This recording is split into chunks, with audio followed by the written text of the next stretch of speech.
Bonjour, bonsoir, Père, garde-les. Jean chapitre 17. Avant que Jésus n'entre dans la souffrance de la croix, il élève une prière. Cette prière n'est pas seulement historique, elle est éternelle. Jean 17 est la révélation du combat spirituel invisible. Pendant que la terre préparait la croix, le ciel préparait la protection. Aujourd'hui encore, cette prière parle sur nos vies. Dieu garde ce qui lui appartient. Père Saint, garde-les en ton nom. Jean 17, 11. Dieu protège ceux qui portent son nom. Même au milieu d'un chaos, il existe une couverture divine. L'ennemi peut attaquer. Il ne peut posséder ce que Dieu garde. Yes, parce qu'elle est gardée par la main de Dieu. Une saison de séparation spirituelle, ils ne sont pas du monde. Jean 17, 16. Dieu annonce une distinction entre lumière et ténèbres, entre religion et relation, entre apparence et consécration. Dieu purifie son Église. Ce qui était toléré ne sera plus accepté.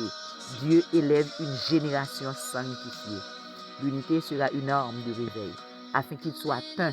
Le Saint-Esprit restaure les relations brisées, des ministères divisés, des cœurs blessés, car l'unité précède toujours le réveil.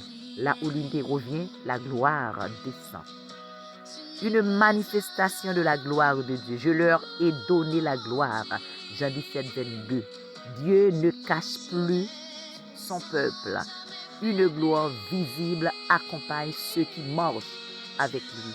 Cela se manifestera par autorité spirituelle, par des miracles, par la transformation des vies, par l'audace dans l'évangile. L'Église devient un signe pour le monde afin que le monde croie.